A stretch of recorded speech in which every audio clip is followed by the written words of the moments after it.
There's noises coming from my basement. I don't have a basement.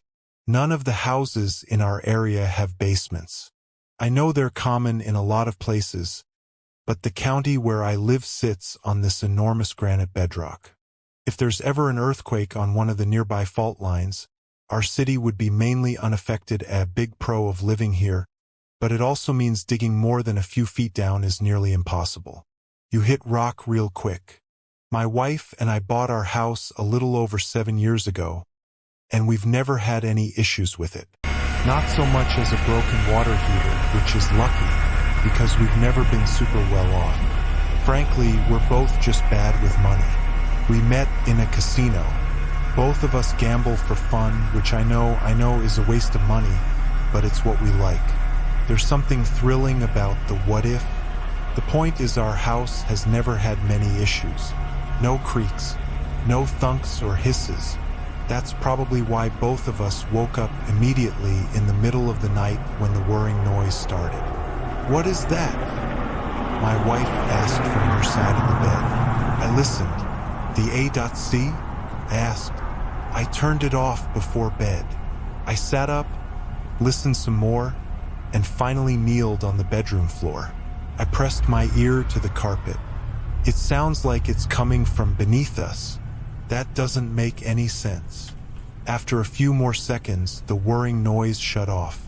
"Water pipes," she decided. "Let's not worry about it."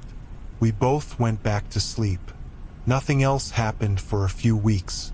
When it did, we were at the table eating Chinese takeout and watching Mega Millions with our lottery cards in front of us. Obviously, we'd share the prize money if we ever somehow won. We both still liked buying our own though. Our numbers that night sucked. Not one of the cards matched even the first set of numbers. So we switched the TV on mute in frustration. "Do you ever think we should give this up?" she asked me. "We never win. Why do we keep?" "Shoo." "What?" I tapped my ear and she went quiet. She heard it too, the muffle of voices from somewhere close. Like the time before, I eventually found myself crouched on the floor with my ear to the ground. It almost sounds like, but I didn't finish my thought. I didn't need to. It almost sounded like people were below us, muted and warbled but clearly human. But that didn't make sense. We didn't have a basement or even a crawl space. How could there be people? Kept happening. Over the course of the next few weeks, I continued hearing things from beneath the floor. Sometimes garbled voices, sometimes ticking, sometimes pounding, like footsteps running up and down a staircase. I hired a building inspector to come check things out. "There's no basement beneath your floor," he assured me after surveying the property. "None of the houses in this area have them. There's a granite bedrock." I know. What am I hearing then? Rats could be. But when I had a pest inspector come in, none of his traps turned anything up. I hired a few more people, but all of them said the same thing. There was nothing under the ground. There were no noises. "Give it up," my wife told me one day. "Houses just have noises sometimes. Not like this. Don't you hear them too?" She hugged me and rubbed my back. "Let it go." "Okay then," I told myself. "Let it go. You'll get used to it. They're just noises." I stopped bringing it up. I stopped sleeping too. At night, laying in my bed, hearing the noises, my mind would spiral. What were they? What was down there? Even the nights when I heard nothing, I couldn't help but imagine the worst. What if it was only quiet because the things beneath the floor were taking their own turn to listen to us? And then one night, after months of this, I got up to get a drink of water and stopped dead in my tracks. Our living room should have only had 2 doorways, the front door and the kitchen door. Tonight, though, in the dim light of the fish tank, there was a third, several feet away, set into the wall where it hadn't ever been before, was an opening. Through it, a set of stairs traveled past the bottom of the floor and down to, well, I didn't know. It was too dark to see. Call me stupid or reckless, but my first instinct wasn't to bolt the other way. It wasn't even to turn on the lights. Instead, I drifted forwards toward the new set of stairs. A hand wrapped around my bicep. "Don't!" I whirled. My wife stood there in the dim, her eyes boring into mine. "Please," she whispered, "come back to bed. Stay with me." Something in her expression was so intent, so full of knowing, that I didn't argue. I didn't say anything. We both went back and fell asleep cradled in each other's warm arms. That was the best sleep I'd had in a long time. She's right. All day that's what I told myself. I couldn't just go down some mysterious staircase. It was reckless, irrational, risky. In the end, it was the risk that made me do it. The next night, when I was sure my wife was asleep, I snuck out of our room and back to the living room. Sure enough, that odd, dark opening was there from the night before with a set of stairs leading downwards. "Sorry," I whispered. I descended. Each step was an eternity. Each breath seemed to reverberate through the stairwell. My logical part of my mind screamed to go back. "Don't do this." The illogical part felt giddy with the thrill of chance. It was the same thrill I felt in the slots or at a poker table.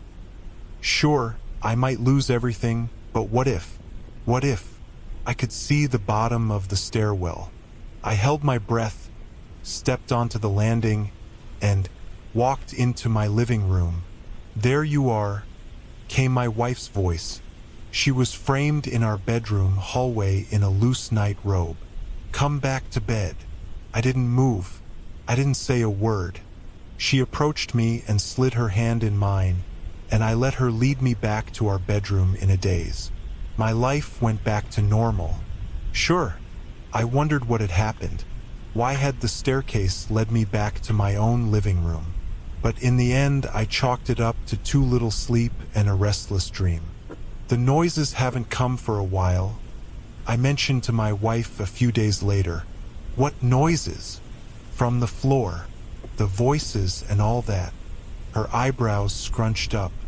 "What are you talking about? When were you hearing things?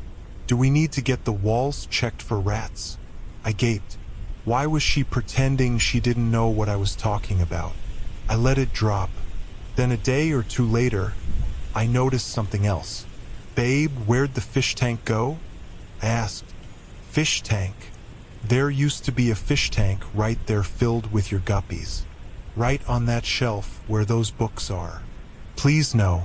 The last thing we need is rats and fish. That's the basis for a zoo." Over the next week, I started noticing other things. At work, the accent mark had dropped from my manager's name tag. There was a new house on our street that had never been there. The shade of our wall paint was just slightly lighter than before. I was sure of it. I started to feel a sense of wrongness about everything. Like the house wasn't quite right, or my wife wasn't quite my wife. Imperceptible shifts in the universe I couldn't entirely put into words. Something had happened when I went down the stairs. More and more I was sure of it, and however small the changes were, I wanted them reverted.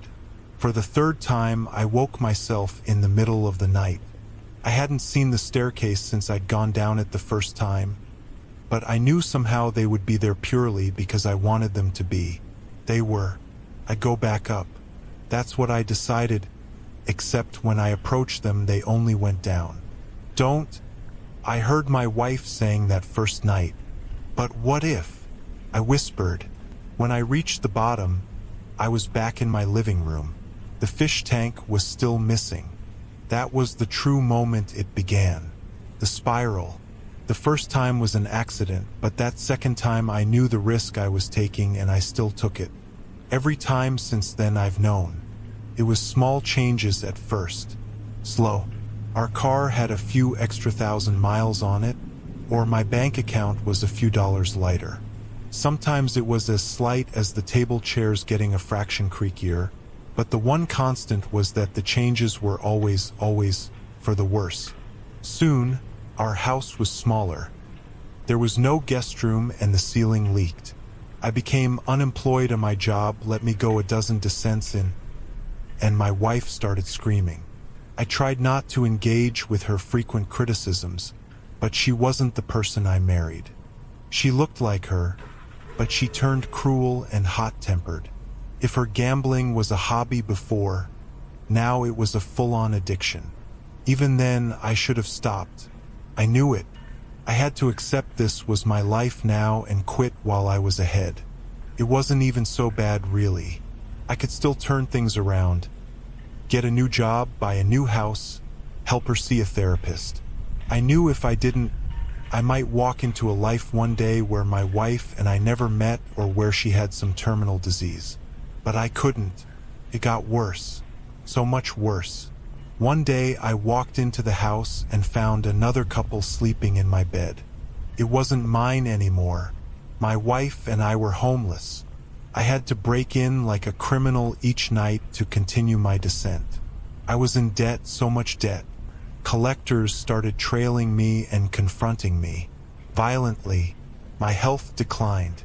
I hadn't realized I could be directly affected too, but my hair fell completely out. My heart started fluttering irregularly from years of drugs the real me had never consumed, and I would spend the nights in agony, relapsing. My wife turned from spiteful to malevolent. I did indeed find a life where she was never my wife. She was my crazy ex, then my stalker, then eventually my hunter. I hid in abandoned warehouses and houses to avoid her. Once, I was forced to kill her to defend myself. After the next staircase, she was back. The stairs are simply a part of my routine now. Hide during the day. Break into my old house at night. Go down. See what changed. Repeat it all the next day. Tell myself that maybe the next descent will be different. Maybe one day my life will reset. Maybe the stairs are a loop, and I'll circle to a life even better than where I started. I'm in too deep. I can't stop now, even if a part of me knows the cold, hard truth my real wife knew those many descents ago as something she knew because she wasn't my real wife. Don't, she'd said. She was like me. She found the stairs years ago and took them. Many times I would guess. Enough to understand what was going on. Unlike me, however, she was able to quit in a way I never will because she accepted the truth. The stairs aren't a circle. They're only a spiral.